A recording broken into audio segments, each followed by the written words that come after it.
والصلاة والسلام على حبيبنا محمد وعلى آله وصحبه أجمعين. مسلمانان لباسي قومي ثمودين، قومي ثمود قومي صالح پیغمبر عليه السلام گشتینا و جێگایی کە خوای پەروەردگار چەند نیعمەتێکی ڕژانە بوو بەسەر و قەومەیە. یەکێک لەو نیعمەتانەی کە خوای پەروەردگار ڕژاندە بووی بەسەر و قەومەیە بریتی بوو لە جێگیرکردنیان لە شوێنی قەومی عادە. لە جێگەی ئەوانە جێگیر بوون و بۆ خۆیان شارستانێتێکیان بنیاد نابوو و شارستانێتێکی زۆر بەهێزیش بوو. دووەم تایبەتمەندی کە خوای پەروەردگار پەیدا بوون بریتی بوو لە درێژی تەمەنیان و بەهێزی جەستەیان. وەکو ئیبن کەثیر ئەفەرمێ ماڵیان دروستە کرد لە قوڕ، نەئەمردن خانووەکە ئەڕووخا و دیسان خانوویەکی کەیان دروستە کردەوە، بۆیە ناچاری دەستیان کرد بە هەڵکردنی کێوەکان و کێوەکانیان کرد بە خانوو بۆ خۆیان. و یەکێکی تر لەو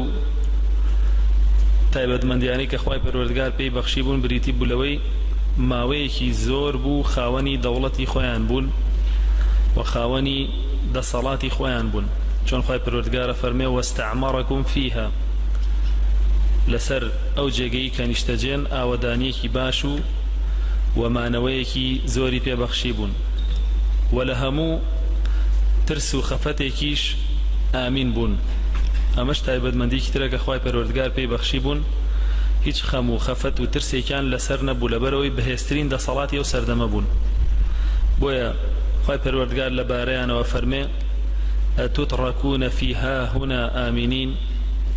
ئایا ئێوە بۆ هەتا ئاوا بە ئەمانەت ئەمێننەوە جا مشریک مەبن نەوەک خوای پەروەردگار تووشی بەڵاتان بکات. و یەکێکی تر لەو نیعمەتانی خوای پەروەردگار پێی بەخشی بوون بریتی بوو لە باخ و بێستان و زەرعاتی باش، چۆن لەبارەیانەوە فەرمێ فی جەنات وعیون وزروع ونخل طلعها هەضیم، فەرمێ ئێوە لەناو کۆمەڵێک باخ و بێستانان و لەگەڵ ئەوەشە ئەتوانن زەرعات کەن و کێڵگە و دەغڵودانتان هەیە و بەدار خورمای زۆر بەرز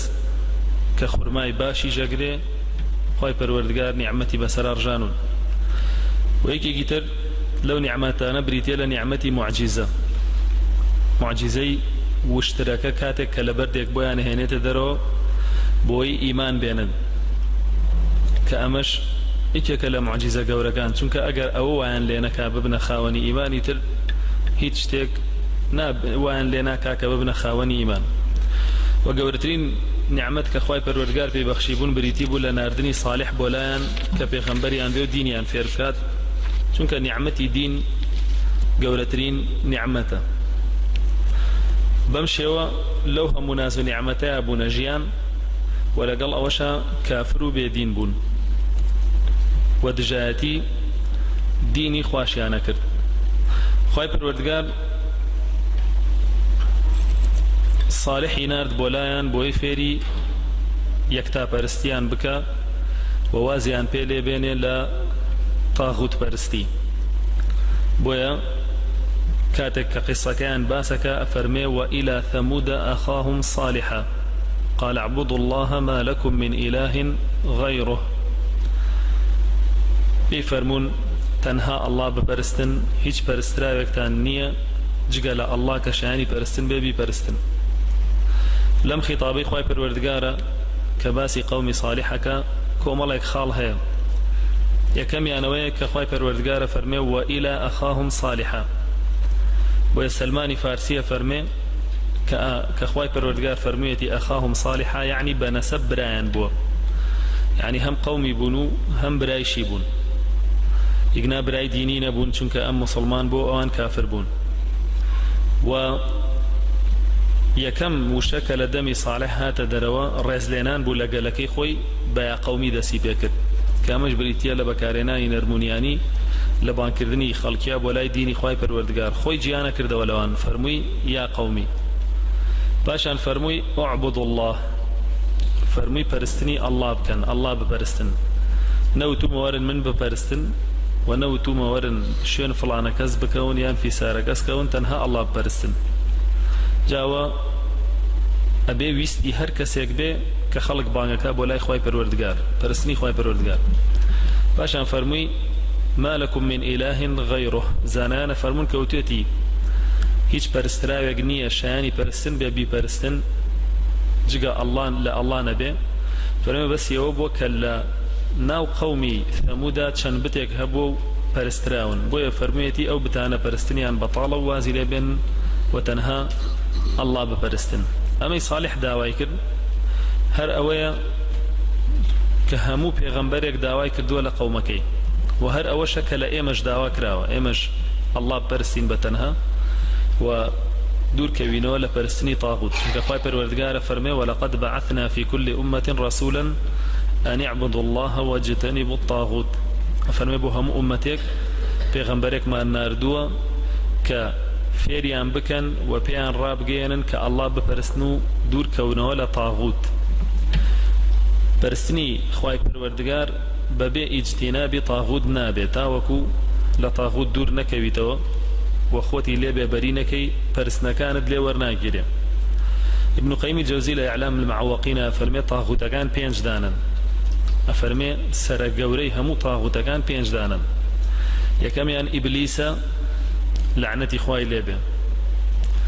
ودوميان كسيك بپرستريو رازي بي بو پرستنا خلق سجدي بو بري ويبكي بركوعة خوي رازي بيت اوش طاغوتا بهماشيو وسيمي عن كسيك كادعاء علمي غيب بك والله من غيب أزانم شونك غيب جقال الله هيج كسيكي تر نايزانه وشوارمي عن كسيك كحكم بشرعكي خواي پروردگار نكا أما شوارم سري طاغوتا وبينجميش عن كسيك كبله من بوم هي لشرعي خوات درچم بوم هي لشرعي خوات درچم بوخم شرعك دابرجم وبوشي وخواب برسم اما انا پێنجۆرەکەی طاغوتن هەر کەسێک لە دنیا لەم پێنجۆرەی طاغوتەوە دوور بوو بێ ان شاء الله تەوحیدەکەی لێ وەرەگیرێ ئەگەر موحید بوو بێ ئەگەریش دوور نەبوو بێ تا بەیانی هاوارکە بڵێ تەوحید هیچ بەکەڵکی نایە و لێشی وەرناگیرێ جا بۆیە صالح عليه السلام بە ئوسلوبێکی زۆر جوان بە شێوازێکی زۆر نەرمونیانانە داوای لێکردن کە واز لە پەرستنی طاغوت بێنن و ئەڵڵا پەرستن تاوەکو کەسانێکی متەقیان لێ دەرچێت بۆیە یەکەمین وشەپەی فەرمون إذ قال لهم أخوهم صالح ألا تتقون فرمي ورن أي قومكم تقواي خوا بكن واز لپرستني طاغوت بينن الله پرستن إني لكم رسول أمين من رسولم للان پروردگارو بو ايوه نيردي خواي پروردگارم بولاي ايوه ورسالي اوم بي بوتان وأمينيشم واتا لنا خوما أمانة باريزم وأمانتي جياني إيوش أباريزم يعني خيانة لرسالة كم ناكم خواي پروردگار بو يمني هالجاردو باشان فرمي فاتقوا الله وأطيعون دا تقواي خوا بكن وإطاعشي بكن تاوكو سزانة انقريتو وبيشي وتن من داواي پارتان ليناكم داواي مالو سروت سامانتان ليناكم وكو همو پیغمبركاني پیش خوي كهمويان أو قسيان وتوب قومكان فرميانا وما أسألكم عليه من أجر إن أجري إلا على رب العالمين فرميتي من داواي أجر داواي پاداشتان ليناكم بلكو پاداشتي من لا خواي پروردگار ولا دنيا ايواناتوان بمدنو ولقل أوشا بيري نعمتكاني خواي پروردگاري خستنوا كبسريانا هبو كأمانة بيوتري أساليب دعوة واتشي وازكاني دعوة يان بيوتري قواعدكاني دعوة كهول بي أو كسيك بانيكي بولاي ديني خواي پروردگار نعمتكاني خوا كبسريا ويتي بيري بخيتوا بويا أنفرمي واذكروا إذ جعلكم خلافاء من بعد عاد وبوأكم في الأرض تتخذون من سهولها قصورا وتنحتون من الجبال بيوتا فرمي بيري أو نعمتاني خواي پروردگار بكنوا بسرتانا وكهيا ولا كيوكان خانو دروسكن ولو جگاني تريشي كغير كيوكان ودشتاية وتختاية كوشكو تلار دروسكن باشان فرمي فاذكروا آلاء الله بيري أمهم نعمتي خواي پروردگار بكنوا بسر خوتانوا ولا تعثوا في الأرض مفسدين خريكي فساد مبن لسر زويا كاتك كباسي فساد أكالي ريا مبستي فساد أخلاقينيا مەبەستی فەسادی ئەخلاقی نییە بەڵکو مەبەستی فەسادی عەقیدەیە فەسادی بیر و باوەڕە قەومی صالح بیر و باوەڕیان فەساد بوو تاغوتیانە پەرست و خەڵکیشیان بانگە کرد بۆ لای تاغوت پەرستی و دژایەتی پێغەمبەرانیانە کرد بە هەمان شێوە ئەمڕۆژ ئەوانەی کە ئایانەوێ خوا نەپەرسترێ خۆیان تاغوتە پەرستن و ئایانەوێ خەڵک تووشی فەسادی عەقیدەیی بکەن لەگەڵ ئەوەیە کە تووشی فەسادی ئەخلاقیشیان کردوون جا بۆیە فەسادی حەقیقی ئەوەیە کە لە عەقیدە و بیر و باوەڕا بێ نەوەک تەنها ئەوەی لە ئەخلاقا بێ ئەوەش بەشێکە لە فەساد بەڵام فەسادی گەورە فەسادی بیر و باوەڕی خەڵکیە و فەسادی تریش هەیە کە فەسادی ماڵی پێوترێ ئەویش بریتیە لە کاولکردنی خان و باخ و شەریکات و ئەو شتانەی خەڵکی و نەیەڵی هیچ سوودێکی لێ ببین و نەیەڵی بەرهەمەکەی بخۆن ئەمەش بریتیە لە فەساد قەومی صالح لە ڕووی حەزارەتەوە فاسد نەبوون پێشکەوتوو بوون و لە ڕووی ئەخلاقیشەوە وەکو باس کراوە فاسد نەبوون پێشکەوتوو بوون ئەوە قەومی لوط بوو لە ڕووی ئەخلاقیەوە فاسد بوون جا بۆیە خوای پەروەردگار هەر چەندە حەزارەت و هەر چەندە شار و وڵات و کۆشک و تەلاری بەرزیان هەبوو و توانایەکی زۆریان هەبوو لە پێشخستنی ژیان و گوزەرانی خۆیانە کەچی هەر بە مفسید ناوی بردوون کەواتە هەبوونی کۆشک و تەلار و باڵەخانە و ئەو شتانە و هەبوونی تەکنەلۆجیا و ئەم شتانە دلیلی ئەوە نییە کە تۆ عەبدێکی باشی بەڵگەی ئەوە نییە کە تۆ کەسێکی باشی بەڵکو ئەگەر بێت و ڕۆژانە دەقە مەرسەناعی دروستکەی هەڵیەی بۆ وەشایی ئاسمان بەڵام ئەخلاقت یانە بێ و دینت یانە بێ تۆ لای خوای پەروەردگار هیچ نرخێکت نییە جا بۆیە عیبرەت بە چییە عیبرەت بە دین و بە ئەخلاق و بە تەقوایە عیبرەت بە پێشکەوتن و تەکنەلۆجیا ئەو شتانە نییە هیچ کەسێ حەز ناکە قەمەر سەناعی دروستکە هەڵیا و لەولا خوشکەکەی لەژێر خەڵکا بێ یان خێزانەکەی بڕاتە دەرەوە لەژێر خەڵکا بێ بەڵام کەسانێک هەن ئەمڕۆ بەو تەکنەلۆجیا هەڵخەڵەتاون کە ئەیبینن لە وڵاتان هەیە زۆر بە اعتیادی ئامادەن دینیانی بۆ دانێن ئەخلاقیانی بۆ دانێن ڕەوشت و قیەم و هەموو شتێکی خۆیانی بۆ دانێن ئەم تەکنۆلۆژیای ئەمڕۆوەکو قاڕون و خەومەکەی لێ هاتووە قاڕون کاتێکە دێتە دەرەوە خوای پەروەردگار باسێکە فەرمێ فەخەرەجە عەلا قەومیه فی زینەته فەرمێ لە هەموو جوانیەکانی دنیایە کە هەیبوو هاتە دەرەوە بۆ ناو قەومەکەی ترزانایانە فەرمون گالیسکە و ئەسپیە بۆ ئاڵتون ینی ئەو ئەسپ و عەرەبانەکەی ئاڵتون و پەردەوشتی هەمووی ئاوریشم بوو هەمووی زاخاوی ئاڵتون کرابوو و ئەفەرمون خەڵکێکی زۆری بەدواوە بوو ماڵ و سەرۆت و سامانەکەی هەمووی هێنابوویە دەرەوە بە شێوەیە کە ماڵ و سەرۆت و سامانێ بوو گەنجینەکانی ئەوەندە گەورە بوون کلیلەکانی بە 70 پیا هەڵ ناگیرە بە 90 پیا هەڵ ناگیرە کلیلی گەنجینەی ئەوسا کلیلی بەو شێوە نەبوو ئەوەی کە ئاوە شت کلیلە لەوانەیە ئەوە بێتە بەرچاوتان بەڵکو بریتی بۆ لە دارێکی گەورە کە لەو دیوی دەرگاکەوە خراوەتە ناو دوو داری تر بۆی ئەو نێڵێ ئەو دوو دەرگایە بکرێتەوە جاو دارش گەورەیە عادەتەن جا بۆیە قاڕون بەم شێوە هاتە دەرەوە خەڵکەکە بووە دوو بەشەوە بەشێکیان وتیان یا لەیتە لەنا مثل ما ئوتیە قاڕون إنه لذو حظ عظیم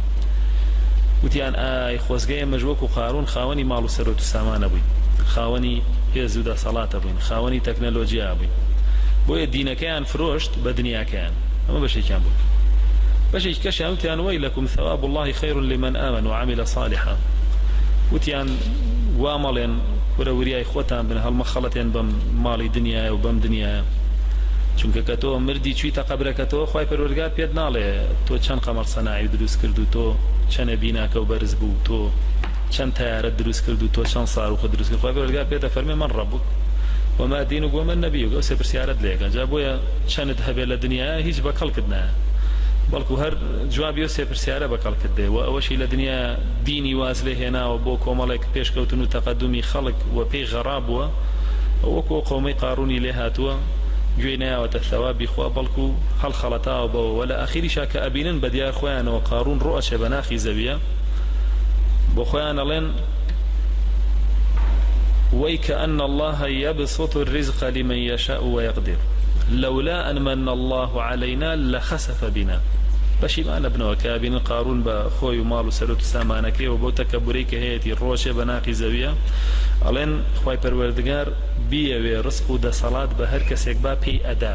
کەواتە ئازایەتی خۆی نییە کە هەیەی خوای پەروەردگار ئەم ڕۆویستوێتی ئەوان خاوەنی ئەو تەکنەلۆجیایە بن خاوەنی ئەو پێشکەوتنە بن و تۆ تاقیب کاتەوە بە دینەکەت بزانێ ئامادەی بیفرۆشی بۆ ئەوان قارونێکی بۆ هێناوی بۆ تۆ ژەمڕۆ تۆ جاری وهەیە هەڵە خەڵەتەی بی بۆیە فەرمێ لولا أن من الله علينا لخسف بنا هەروانی دوای کەوتبوون کە ئەبینن ڕۆچێ بە ناخی زەویە ئەڵێن خۆ ئەگەر بەهاتایە خوای پەروەردگار ئەو ماڵ و دەسەڵات و شتەشی بۆ شێوە بە ئێمە بایە پێچوو ئێمەش خەسف بین وەکو ئەو بە ناخی زەویان بڕۆ اینجا باشتر نەمان بوو جا بۆیە ئەوانەی کە بۆ شێوە بیرەکەنەوە کاتێک کە ئەخرێنن ناو قەبرەکەیانەوە وەکو ئەو جەماعەتیان لێ دێ وەڵێن باشتر کە نەمان بوو و هەندێکیشیان ئەڵێن باشتر کە هەمان بوو لە دنیاە و پێی هەڵە خەڵەتێن و بۆ شێوە لە ناوە چەندجا بۆیە لێرە خوای پەروەردگار يعني ستایشی قومی صالح ناکا بەوەی کە توانیویانە کێوەکان هەڵکەنن و کۆشک و تەلار دروست بکەن لەسەر زەوی و پێشکەوتنێکی باشیانە بێ بەڵکو زەمیانەکە لەسەرەوەی عەقیدە و بیر و باوەڕیان نییە با ئەوانەشیان هەبێن جا بۆیە عەقیدە و بیر و باوەڕ لە پێش ژیانی دنیایە ئێمە ناڵێن تەحسینات تەکنەلۆجیا و پێشکەوتن خراپە زەرەری بۆ ئینسانەیە بەڵام بەڵکۆڵین باشە و سوودیشی بۆ ئینسانەیە و کار ئاسانیژەکە و ئینسانە توانێت هەمووی بە باش بەکار بێنێ ویسفادەی لێ بکە بەڵام ئەگەر بێت و ئەو پێشکەوتنە لەسەر حیسابی دین بێ هیچ سوودێکی نییە ئەگەر لەسەر حیسابی ئەخلاق بێ هیچ سوودێکی نییە و ئەوانەیە ئەمڕۆ شیعاریان بەرز کردوتەوە لە وڵاتی ئێمە دیقەتیان بە تاسە نەیانتوانیوە سیکەیەکی قیتار بێن نام وڵاتەوە خۆ نەفەقێکیان دروست نەکردووە 3-4 کیلۆمەتر بە قیتاری پیا بڕوە لەم شارەوە بۆ شار خۆ نەهاتوون تاسە قەمەر سەناعیە دروستکەن لە کوردستانە بەڵکو هاتوون ڕەقس و سەما و مەلها و ئایدز و بەرەڵای و ئەم شتانیان هێناوە گۆرانی بێژەکانیان هێنن و ئەوانیان هێنن بەڵام نەماندی یعنی عالمێکی فیزیان بێنن عالمێکی کیمیان بێنن بڵێن وەرن لێوەی فێر بن بەڵام ڕاپەر و ئیمۆ و گۆرانی بێژەکانیان هێنن لێرە حەفلەیان بۆگەن بە خەڵکەڵەن وەرن لێوەیان فێر بن ئیتر ئەمە ناویان ناوە پێشکەوتن جا ئێمە بە لەعنەتەکەین بەڵکو دینەکەی خۆمان دەست پێوە ئەگرین جا بە هەمان شێوە صالح بۆ شێوە بە قەومەکەی وت ئەم پێشکەوتنی دنیاتان هیچ دادێکتان نایە بۆ ناو قەبرەکەتان چونکە دینتان نییە بۆیە وریابن هەوڵبەن دینتان هەبێ و لە خوا بترسن وەبزانین جوابی قەومی صالح چۆن بوو جوابی قەومی صالح هەر وەکو جوابی قەومە کافر و ملحد و منافق و فاسقەکانی قەومەکانی تر بوو هیچ لەوە تێپەڕی نەکرد یەکەمین شتوتیان يا صالح قد كنت فينا مرجوا قبل هذا يعني أي صالح بخوا بيجوي توبي ببيغمار لا يما رواجه هبو يما خوش ما نويستي رزمان ليه قلتي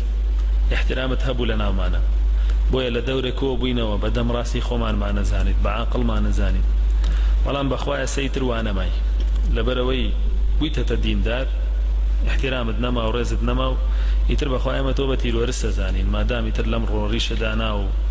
بڕیار داوە 5 فەرزە برچی بۆ جەماعەت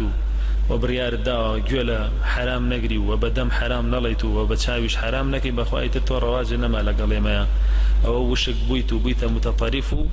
شایانی ئەوەنی قسە لەگەڵاکەین ئەمەی کە بە صالح یانود هەر بە ئێمە ژەوترێ و بە خەڵکانێکی تری ژەوترێ بەم ڕۆژگارە کە خەریکی تەطبیقکردنی دینی خوان پێیانەوترێ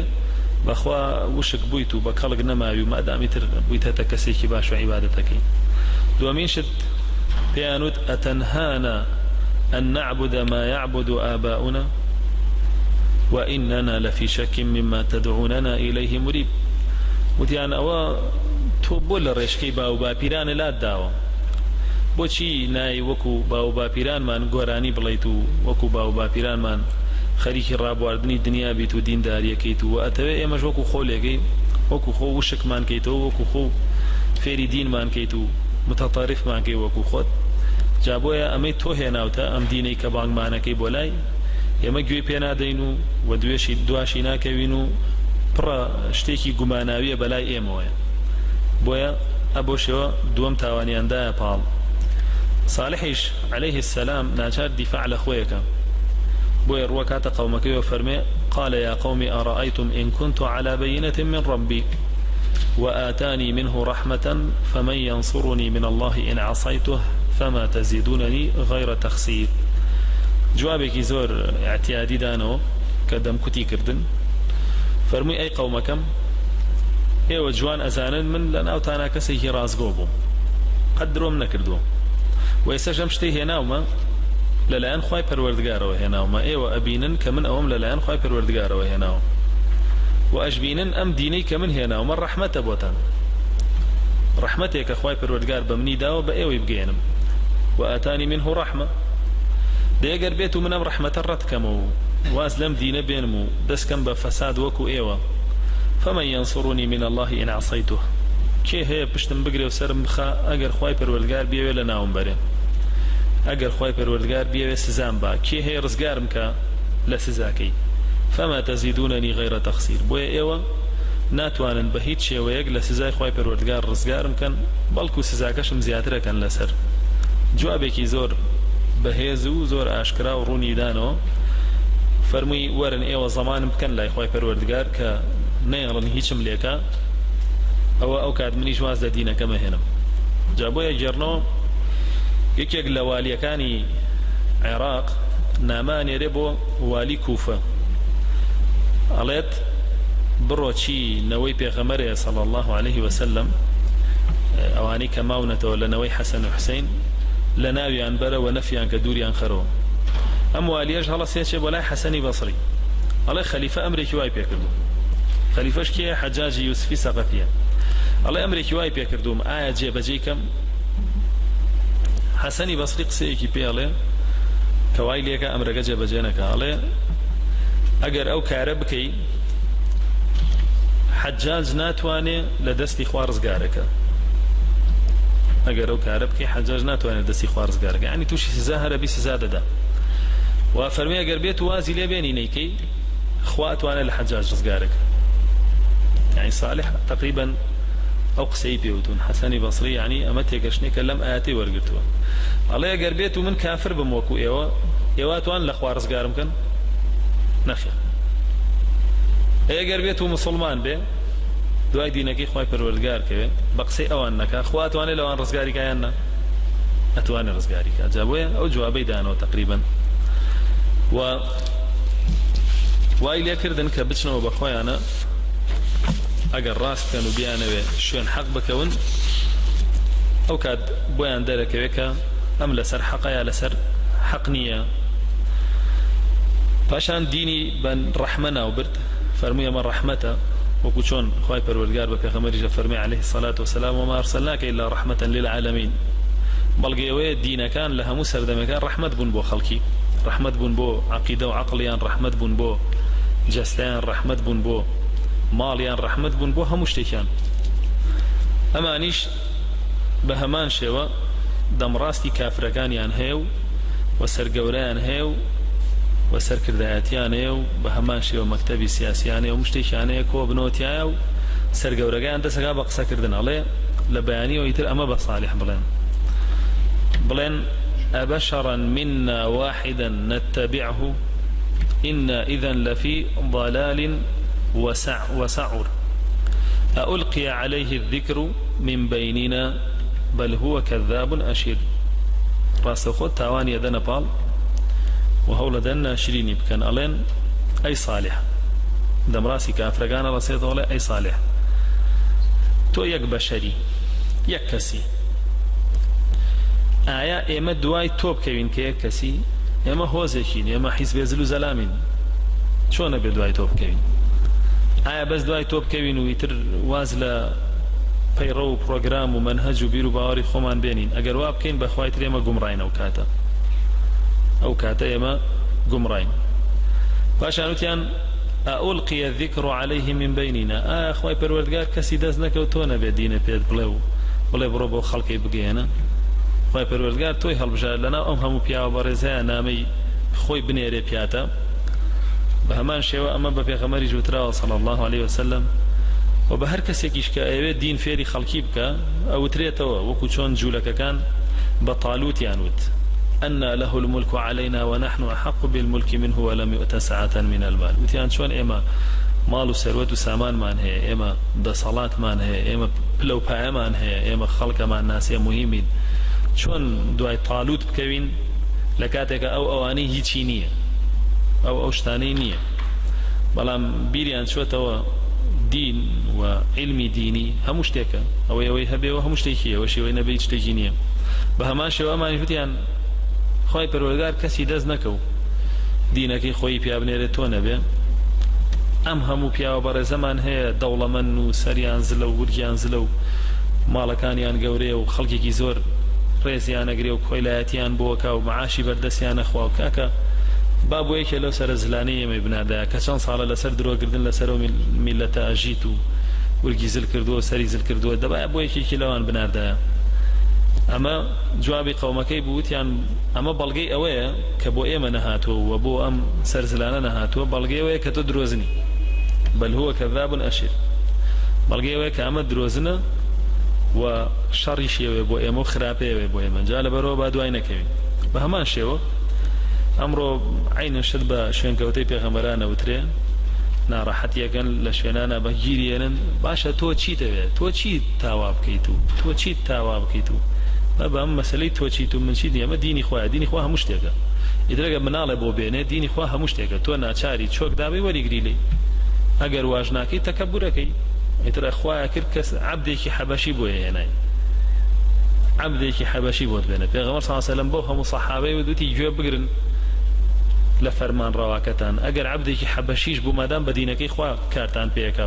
و هەڵتانە سوڕێنە و کاروبارتانە بابەڕێوە نەوە گوێ بگرن لە کافرێ نا وتی عەبدێکی حەبەشیش بێ بەس مسلمان بێ شەرعەکەی خوا بەسەرتانە تەطبیقکە گوێی لێگرن ئێوە بە ئەم سەحابانەشن کە لەگەڵ منن ئیتر خۆتۆنە سەحابەیت و عومەر و ئەبوو بەکری ئەو وای پێوتراوە تۆ چیت یعنی گوێ نەگری لە کەسێک کە دینی خوات پێگەێنێ ئیتر خوای پەروەردگار و نیعمەتەی بۆ بەخشیوە بە تۆی نەبەخشیوە پاشان شانازیان بە چیەوە کرد بەو دەسەڵات و سەروەت و سامان و شتەی کە هەیەنە ئەمانیش بە هەمان شێوەی قەومەکانی تر تەکەبوریان کرد و خۆیان بە گەورە زانی بۆیە ساڵحیان لا بچووک بوویەوە و دینی خۆیان لا بچووک بێەوە خۆیانیان لا گەورە بوو بیریان چیەوە کە سەرئەنجام کە عیبرەت بە سەرئەنجامە نەوەک بەوەی کە ئێستا لەبەر دەسایە سەرئەنجامی ئەوەی کە هەتە بەرەوکوێت ئەبە عیبرەت بەوەیە ئایا تۆ ئەم منهەجەی ئێستا لەسەریت سەرئەنجام بەرەوکوێت ئەبە بەرەو بەهەشت ئەبە جەهەنەم عیبرەت بەوەیە ئەوان سەرنجامیان جەهەنەم بوو ئاگایان لە خۆیان نەبوو شانازیان بەسەر ساڵحا کرد لە کاتێکا ساڵح و شوێنکەوتەکانی سەرنجامیان بەهەشت بوو و هێشتا تەکەبوریان ناکرد بەسەرەوانە و شانازیان پێوە ناکرد و ئەمە کاری هەموو کافر و مشریکێکە لەگەڵ هەر کەسێک کە موحید بێ و بە حەق خەڵک بانگا بۆ لای خوای پەروەردگار هەوڵەدا سەرەتا بە قسە تۆمەتی بخاتە پاڵ ناشرینی کە تا داوەکەی وەرنەگیرێ دواتر هەوڵەدا بیترسێنێ دوا ئەوەی کە بۆی نەترسێنرا هەوڵەدا بە ماڵ و سەرۆت سامان هەڵی خەڵەتێنێ ئەگەر بۆژ نەیتوانی هەوڵەدا بە ئافرەت ئەگەر بۆژ نەیتوانی هەوڵەدا بە مەنسەب و پلەپایە ئەگەر ئەوەشی پێ نەکرا سەرنجام چیەکە ئیترەڵە با بیکوژین چۆن ئەمانیش لە ئاخیرە ئەکەونە ئەوەی کاڵێن با صالح بکوژین وەکو باسەکەین بۆ شێوە مناقشة كوت بينيانه وجدال كوت بيني صالح وقومك وخاي پروردگار فرمي فإذا هم فريقان يختصمون بن بدوبة شو كافر كان ومسلمان كان وكوتنا مناقشة ومجادلة لقل يكتريا بوي صالح هولدا ترغيب يعني بك توبة يعني فيربك قرانو بولا إخوة پروردگار تاوكو وازلا قناها كان ينبين فرمي يا قوم استغفروه ثم توبوا إليه إن ربي قريب مجيب فرمي أي قومكم وأسلم كفرتان بينن توبة بكن وبقرنوا بولا إخوة پروردگار إخوة پروردگار قريبة نزيك الليتانو توبة كان تانو رقري ومجيبشا أقر دعاء أو دعوة بكنوا دعاء بكنوا بارنوا لي أو جواب تانداتو ليتان خوش به وأمان لبري ويك توبة بكنوا بقرنوا بقرا خراب تربون وإنكاري زياتريان كرد وهوليان دا صالح وشانكوتوكاني نار حتى بكن وهمان قسيان بيوتو كلا بيشوا بيانود قد كنت فينا مرجوا تو بيشتر لا إما كسيكي باريز بي بلام لو رجوي كدس الدعوة تام دينا يتريز احترام الدنما ولا إما چونك مفارقي إما تكردو ولا منهجا بويا صالح ديسان هولي دا با ترغيبي تر وان ليبكا كدين دار بن بلام أمان هر پشتيان تكر كفرمي أتتركون فيما ها هنا آمنين وريا إخوتان بن يوبو هتا ليريا بأمينين آمن نوا بروجيك دي أم مملكة ولاتي وجبت ويرانا خواهي پروردگار هر آسواركي بجي علي بوتان في جنات وعيون وزروع ونخل طلعها هذيم وتنحتون من الجبال بيوتا فارهين فاتقوا الله وأطيعون ولا تطيعوا أمر المسرفين فرمي روي كرده قالكي يتروازي لسر كرده كان يعني هنا چونك سر كرده كان جوانا اقرن تازه يتر برياري عندها اوان هتا ما سوني بونو جاشي جولك بن قد جوانا اقرن تربوي روي كرده خلق فقير وهجارك وتيوارن بخوا ايوه هتا اولا ناز نعمتها نابن روجك دي خواهي پروردگار سزاتان بوان ايريا جعل بروا إطاعي خواهي پروردگار بكن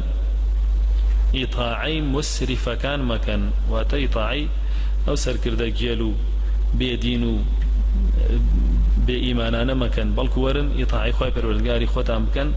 چونك بديار شاوي خوتانو أبينن أم سر كردانا كاريان شيا الذين يفسدون في الأرض ولا يصلحون يدر فساد بلاوة كانوا بسر زبيا إصلاحنا كان الخليكي فساد يعني اشتكى واضحة فلا تطيعوا أمر المسرفين الذين يفسدون في الأرض ولا يصلحون شون يعني مكون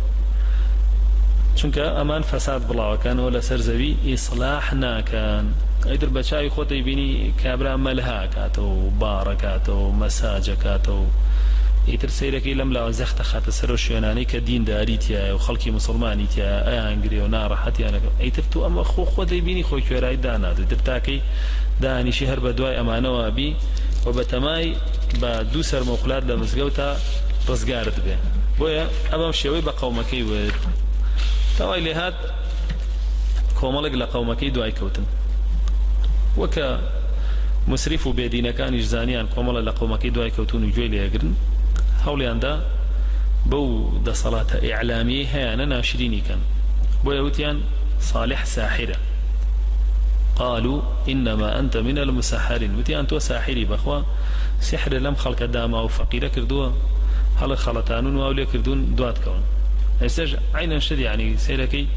كومل ملحد وأوشتانه هي على النازام خلق شون جابوا الجمعة وجماعات وشون طاقتية باشا تشسو ديكي مبو أتشن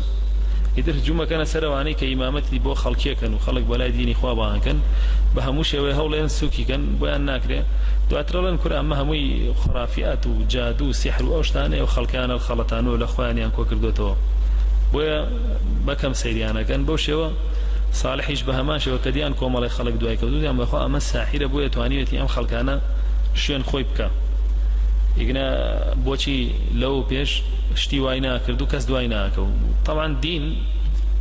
اخوي دين ابي سحر كاله طلي خلق بيغمر صلى الله عليه وسلم فرمي ان من البيان لسحر فرمي هر كسي بتوانا دينك اخوي پروردگار بجواني بگينه وجوان روني كاتو بو خلق اتواني سحر لدروني وخلق بك ويان ليب كامل كشي دينك قبل اي مجوتمان لسرتاي باسي بيغمر صالح وكصالح زور فصيح بو زور روان بيش بو بويا بو قومي هود باسي اوناكا كخلق يك دواي كوتبن بلان بو قومي صالح قرآن باسي اواكاكا كوملق لخلقي دواي كوتو بويا علين دي صالح ورا اقر راسكي اما سحرنية اما دينتو هناوتا ورا برديكي دياري كراويان دياري كرد تاشا برديكي قورا ديان وشتريك وان بو بين ردروا لو برده بچكيكي شيبه هر وشترك خوينا بچكيكي شيبه بچكجي وشترك اما او معجزه كخواي پروردگار باسيكا لقرانك بقوم صالح داوتا وكبا وري بين ان شاء الله شو دواي تراويح ام بابتا طواوكين خواي پروردگار رحمان بيبكا وحق بلين حقا جام بين حق السلب خين ربنا اتنا في الدنيا حسنة وفي الآخرة حسنة وقنا عذاب النار